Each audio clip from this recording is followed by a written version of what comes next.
Fala galerinha do YouTube, espero que vocês estejam bem aí.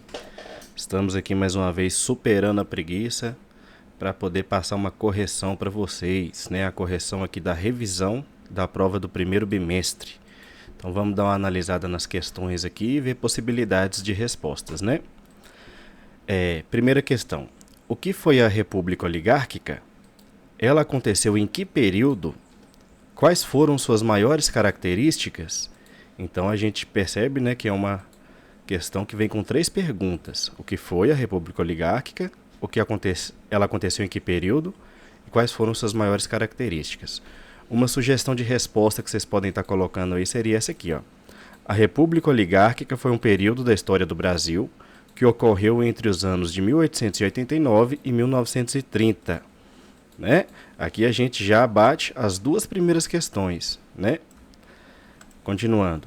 Esse período é marcado pelo domínio político das oligarquias agrárias, que eram grupos de grandes proprietários de terra, principalmente em estados como São Paulo, Minas Gerais e Rio Grande do Sul.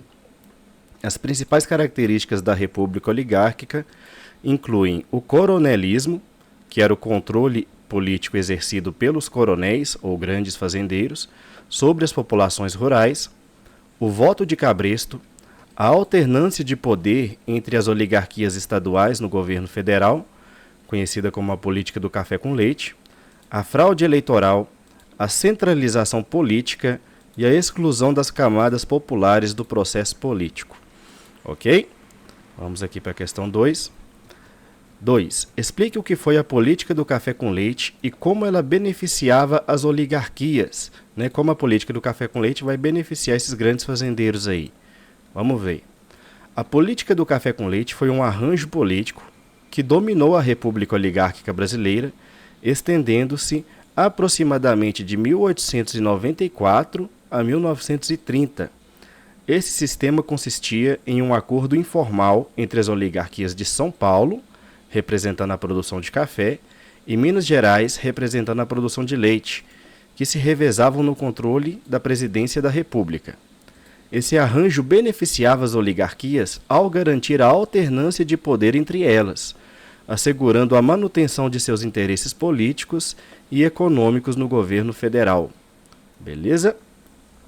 A questão 3 aqui, explique o que foi o voto de cabresto, né, uma das principais ferramentas do coronelismo. Uma sugestão de resposta aqui para vocês. O voto de cabresto foi uma prática eleitoral comum durante a República Oligárquica, na qual os coronéis, grandes proprietários de terra, exerciam controle sobre o voto dos eleitores em suas áreas de influência. Por meio de coerção, intimidação e compra de votos, os coronéis garantiam que seus candidatos fossem eleitos, assegurando assim seu domínio político sobre as populações rurais. Né? Então, pessoal, era usada a violência, a chantagem, né? Todo tipo de forma de controle para poder garantir que a população votasse no candidato escolhido pelo coronel, o chamado voto de cabresto. Né? A questão 4 aqui, descreva o que mudou a partir das seguintes leis abolicionistas. Né? As leis abolicionistas que vão ser o quê? Vão ser leis que vão caminhar no sentido de acabar com a escravidão no Brasil, né? A gente tem essas 4 principais leis aqui, a Eusébio de Queiroz, Lei do Ventre Livre, Lei dos Sexagenários e a Lei Áurea. Vamos ver aqui o significado de cada uma delas, né? Primeiro, a Lei Eusébio de Queiroz. A Lei Eusébio de Queiroz de 1850 proibiu o tráfico transatlântico de escravos para o Brasil, encerrando oficialmente o comércio de seres humanos, né? Encerrando oficialmente no sentido legal, né? Mas vai continuar ainda o tráfico negreiro, só que de forma clandestina, né? E no caso, os navios que fossem apreendidos, os escravos eram devolvidos para a África, né? Mas na maioria das vezes essa fiscalização não ocorria de forma efetiva, né? Ou seja, o comércio, o tráfico negreiro, né, ele vai continuar de forma clandestina. Beleza? A Lei do Ventre Livre. O que seria a Lei do Ventre Livre? A Lei do Ventre Livre de 1871 declarou livres os filhos de escravas nascidos a partir daquela daquela data, embora continuassem sob tutela dos senhores até completassem 21 anos, né? Até completarem 21 anos. Então a lei do ventre livre vai ser uma lei com o objetivo de garantir a unidade familiar, né, entre as comunidades negras, mas ela não vai funcionar da forma como deveria, né? Uma vez que esses negros que vão nascer livres, eles vão nascer sobre a mesma condição socioeconômica dos seus pais, né? E vão acabar trabalhando como escravos mesmo, levando um cotidiano, uma vida de escravo mesmo, para poder garantir sua sobrevivência. A lei dos sexagenários, né?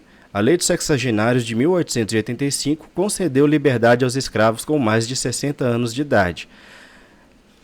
A lei dos sexagenários foi interessante pelo sentido assim do reconhecimento do trabalho dos negros, né? Até os 60 anos eles ganhariam a liberdade. Mas havia aquela questão, né, que qual negro conseguia chegar até os 60 anos de idade? Uma vez que as condições da escravidão eram as mais adversas possíveis, né? A letra D e a Lei Áurea, né? A Lei Áurea de 1888, assinada pela princesa Isabel, aboliu oficialmente a escravidão no Brasil, tornando ilegal a posse de escravos. Então, a partir da Lei Áurea, a escravidão vai ser ilegal, né? Ela vai acabar totalmente? Não, a gente ainda vai ter casos, né? Casos isolados, casos específicos de escravidão, beleza? Mas oficialmente, legalmente, não há mais o reconhecimento do Estado sobre esse tipo de prática. Essa prática se tornou criminalizada, né? E ainda bem, né, pessoal? Então é isso aí que a gente tem. Continuando aqui a questão 5, né? Caracterize as seguintes formas de resistência negra à escravidão. Essa questão da escravidão, né, pessoal, a gente percebe que até hoje acontece, né? Esses grupos de poder, muitas vezes os grupos de poder que já se perpetuavam, né, durante muito tempo aí, as chamadas capitanias hereditárias, né, que continuam nas mãos dos mesmos donos, né? Esses grupos de poder aí, eles vão continuar, em casos isolados e casos específicos, não generalizando, ainda vão ser perceptíveis aí, notáveis alguns casos aí de escravidão, de exploração, escravidão por dívida, né? A escravidão por condição social, por força mesmo, por coerção, né? Pela força, pela violência. Então, todo tipo de caso ainda vai ser notado, né? Vai ser perceptível. Hoje em dia, a gente ainda encontra casos assim, né? Imagina quando a Lei Áurea foi promulgada, né? Em 1888. Com certeza, a escravidão ilegal, a escravidão clandestina, né? Ela vai continuar se perpetuando aí durante muito tempo. A gente tem milhares de casos aí, né? De crianças negras sendo criadas por famílias quando chegava alguém de fora, falava que era criada como uma filha e tudo, mas na realidade, no cotidiano, era a mucama da casa, né? Casos também de homens negros criados dentro de fazendas que muitas vezes trabalhavam como escravos mesmo, né? No trabalho agrário, né? Isso aí a gente, se procurar dentro da cidade, a gente acha algumas coisas também, né? A questão social, o racismo estrutural, ele vai ser uma característica da nossa sociedade, infelizmente, né? Vamos aqui à questão 5. Caracterize as seguintes formas de resistência negra à escravidão. A letra A, quilombos, né? Como o quilombo era uma forma de resistência à escravidão? Uma sugestão de resposta. Quilombos eram comunidades formadas por escravos fugidos que buscavam liberdade e autonomia em áreas isoladas e de difícil acesso, né? E dentro do quilombo eles vão formar uma sociedade estruturada, hierarquizada, né? De forma organizada, de forma como que eles pudessem desfrutar da sua liberdade, né? Revoltas armadas e incêndios. Vamos lá. Revoltas armadas e incêndios eram formas de resistência mais diretas, nas quais os escravos se rebelavam contra seus senhores em busca de liberdade. Né, pessoal? Então eles conseguiam armas, eles usavam essas armas para conseguir render os seus senhores, né, os feitores, incendiavam as as lavouras, né? Tudo como forma de protesto à escravidão. A letra C, assassinato de feitores e senhores, né? Como que acontecia essa forma aqui de resistência, né? O assassinato de feitores e senhores era uma forma de resistência individual, na qual os escravos buscavam vingança contra aqueles que os oprimiam, beleza? A questão de suicídios. Os suicídios eram uma forma extrema de resistência, utilizada por alguns escravos como maneira de escapar do sofrimento da escravidão, beleza? A letra E, abortos. Os abortos eram uma estratégia usada por algumas mulheres escravizadas para evitar que seus filhos nascessem em condições de escravidão. Beleza? A letra F, sincretismo religioso. O sincretismo religioso, né, que vai ser a fusão de elementos de diferentes religiões, né, dando origem a algo novo. O sincretismo religioso permitia com que os escravos preservassem suas crenças e práticas religiosas africanas, mesmo sob a influência do cristianismo imposto pelos colonizadores. Então os negros eles não podiam preservar seus cultos, suas tradições, né, originais. Eles tinham que adotar o catolicismo, o cristianismo. Só que aí, através do sincretismo religioso, a gente vai ter a fusão de elementos, né, de símbolos dessas religiões, né, da religião cristã, católica e das religiões de matriz africana, dando origem a algo novo, né, algo que a gente tem aqui no Brasil, por exemplo, candomblé e a umbanda, ok? A letra G, capoeira. Como a capoeira era uma forma de resistência? A capoeira era uma forma de resistência cultural e de autodefesa desenvolvida pelos escravos africanos no Brasil, que combinava elementos de dança, luta e música. Beleza, pessoal? Vamos lá, questão 6. Sobre a formação das cidades brasileiras, descreva e caracterize as contribuições e influências dos seguintes fatores. A letra A, a economia cafeeira.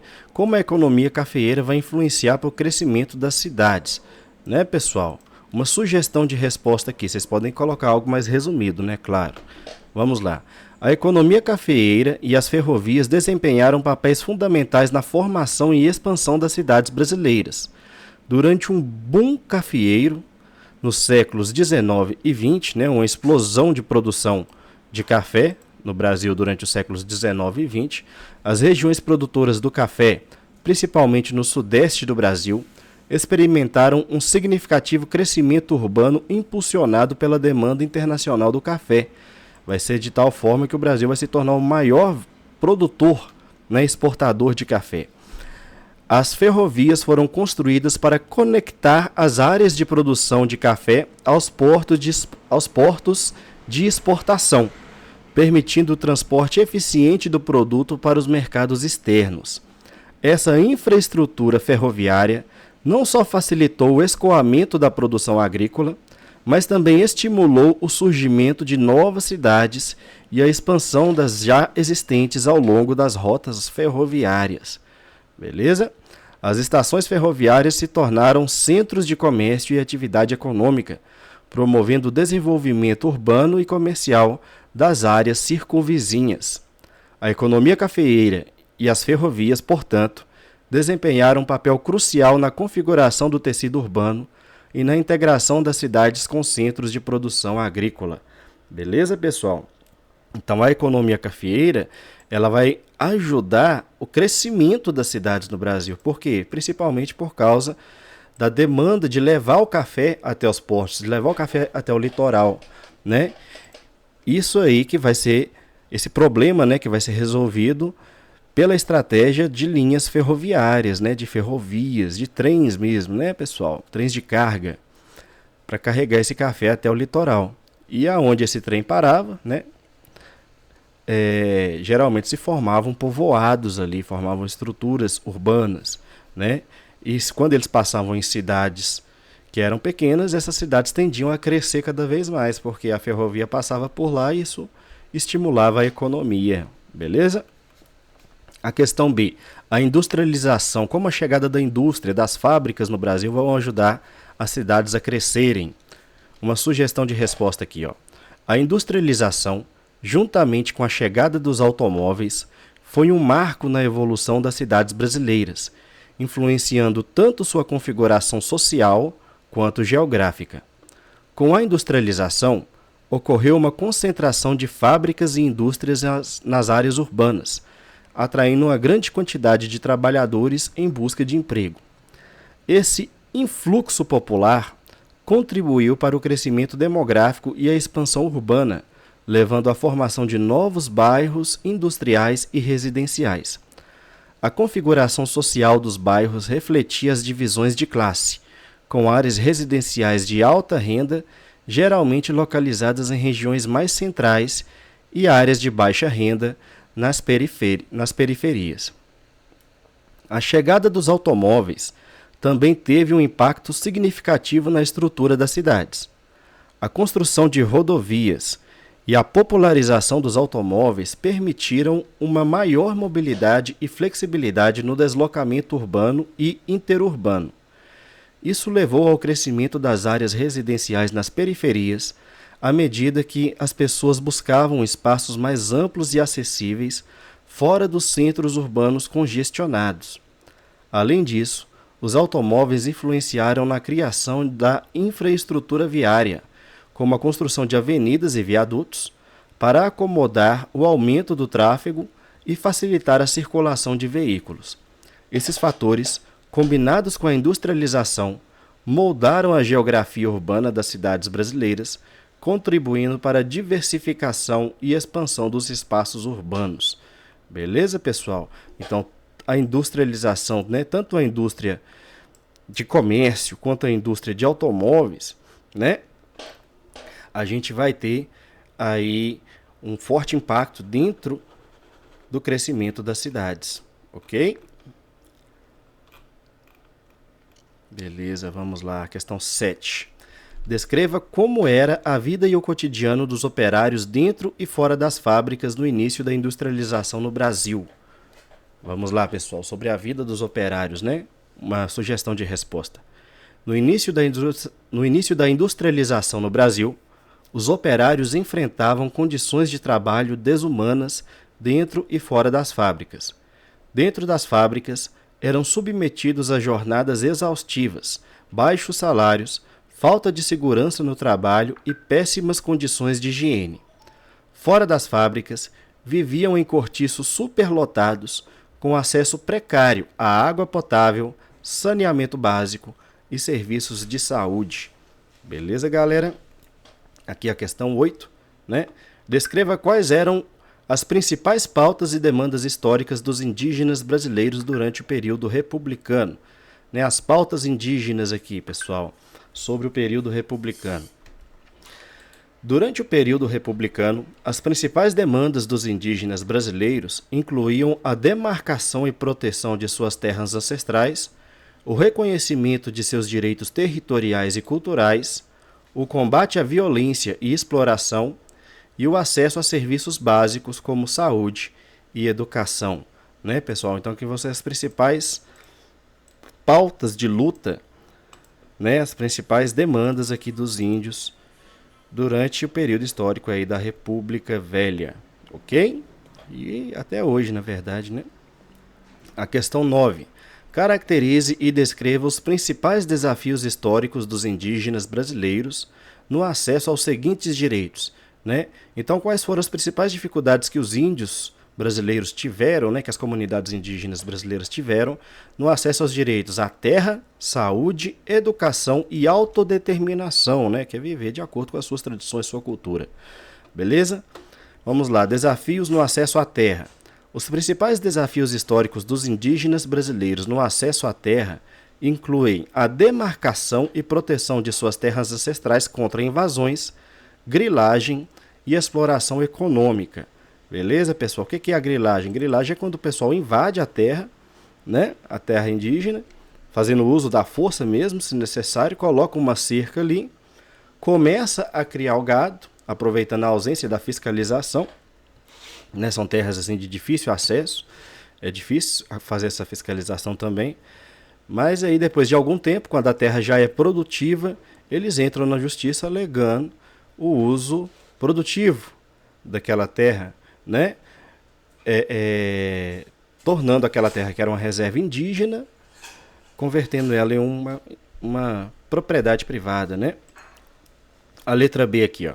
A saúde, os desafios no acesso à saúde entre os indígenas. Uma sugestão de resposta. No acesso à saúde, os indígenas enfrentaram desafios como a falta de acesso a serviços de saúde de qualidade, falta de infraestrutura e profissionais capacitados, e também barreiras culturais e linguísticas. Beleza? A questão C aqui, os desafios dos índios, né, no acesso à educação. Uma sugestão de resposta. No acesso à educação, os indígenas enfrentaram desafios como a falta de escolas em áreas remotas, falta de material didático adequado e discriminação dentro das instituições educacionais. Ok? E aqui a letra D, autodeterminação, né? O que a gente pode estar respondendo aqui? No acesso à autodeterminação, os indígenas enfrentaram desafios como a interferência governamental em seus territórios e recursos naturais, falta de consulta e consentimento livre, prévio e informado em projetos que afetam suas comunidades. Beleza? Fechou, pessoal? Então, para a gente finalizar, eu estou trazendo aqui umas questões extras também, só para a gente fechar aqui esse tema, né? Primeiro, quais das seguintes formas de resistência dos escravizados à escravidão envolviam a organização de comunidades autônomas? Organização de comunidades autônomas, né, pessoal? Só pode ser quilombos. A questão 2 aqui, ó. Qual das seguintes leis abolicionistas oficializou a abolição da escravidão no Brasil? Ou seja, tornou oficial a abolição da escravidão, tornou ilegal a escravidão no Brasil, né? Qual que vai ser essa lei que vai fazer isso? Vai ser a Lei Áurea, né, pessoal? A questão 3. O que foi o voto de cabresto durante a República Oligárquica? Ó, pessoal, a gente sabe que o voto de cabresto vai ser o quê? Vai ser o controle dos coronéis sobre o voto da população, não é? Então vai ser a letra C, um sistema de controle eleitoral por coronéis, ok? A número 4. Na República Oligárquica, a política do café com leite era dominada pelas oligarquias de São Paulo e Minas Gerais. Qual dos seguintes produtos agrícolas era associado à oligarquia paulista? Ó, pessoal, São Paulo vai ser o café. Minas Gerais vai ser o leite, né? Então, oligarquia paulista é letra B, café. A número 5. Durante qual período histórico ocorreu a República Oligárquica no Brasil? Né, pessoal? A República Oligárquica vai ser durante o período da República Velha, né? Vão ser dois nomes aqui associados ao mesmo período: República Oligárquica, República Velha, Primeira República, né? De 1889 a 1930, a gente nomeia dessa forma, tá bom? A questão 6 aqui, algumas questões descritivas. Como as ferrovias e a chegada de automóveis influenciaram a formação das cidades, considerando o desenvolvimento urbano, a mobilidade e a integração regional? O que a gente pode estar respondendo aqui, galera? As ferrovias permitiram uma maior integração entre regiões, facilitando o transporte de mercadorias e pessoas, o que contribuiu para o crescimento econômico e urbano. Os automóveis, por sua vez, aumentaram a mobilidade das pessoas dentro das cidades e entre elas, influenciando a expansão urbana e a formação de novos bairros e subúrbios. Isso também impactou o desenvolvimento de infraestrutura, como estradas e viadutos, e a organização do espaço urbano. Beleza? A questão 7. Quais foram os principais desafios enfrentados pelos povos indígenas no acesso aos direitos à terra, saúde, educação e autodeterminação? Uma sugestão de resposta. Os principais desafios enfrentados pelos povos indígenas brasileiros incluem o processo de demarcação e garantia de suas terras ancestrais, a preservação de sua cultura e línguas, o acesso precário à saúde e educação de qualidade, além da luta pela autodeterminação e reconhecimento de seus direitos como povos originários. Beleza, pessoal? A questão 8 aqui, ó. Quais eram as principais reivindicações dos povos indígenas brasileiros durante o período republicano? Né? Uma sugestão de resposta aqui, ó. Durante o período republicano, os povos indígenas brasileiros reivindicavam principalmente o reconhecimento de suas terras tradicionais, o respeito à sua cultura e autonomia, o fim da violência da exploração e da exploração de seus territórios, além do acesso a serviços básicos como saúde e educação de qualidade. Ok? A questão 9 aqui, estamos finalizando. Explique as condições de vida e de trabalho dos operários nas fábricas e fora delas durante o início da industrialização no Brasil. Uma sugestão de resposta, né, pessoal? Durante o início da industrialização no Brasil, as condições de vida e trabalho dos operários eram geralmente precárias. Eles enfrentavam jornadas exaustivas de trabalho, salários baixos, condições de trabalho insalubres e falta de proteção social. Além disso, muitos viviam em habitações coletivas nas proximidades das fábricas, em áreas urbanas, superlotadas, né? E carentes de infraestrutura básica, os chamados cortiços, né, pessoal, que a gente explicou em sala. E a número 10 aqui, ó. Descreva como a economia cafeeira e a expansão das ferrovias influenciaram a formação e expansão das cidades brasileiras. Uma sugestão de resposta. A economia cafeeira impulsionou o crescimento urbano no Brasil, especialmente nas regiões do Sudeste, como São Paulo.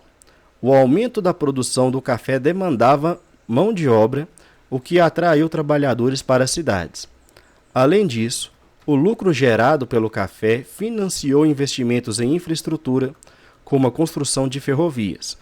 As ferrovias, por sua vez, facilitaram o transporte do café das áreas produtoras para os portos, impulsionando o comércio e permitindo a conexão entre cidades do interior e os centros urbanos litorâneos. Esses fatores contribuíram para o crescimento e expansão das cidades brasileiras, além de influenciarem a configuração do espaço urbano e a organização socioeconômica das regiões cafeicultoras. Beleza, pessoal? É isso então. Espero que esse vídeo tenha sido de bom proveito para vocês e até a próxima. Valeu!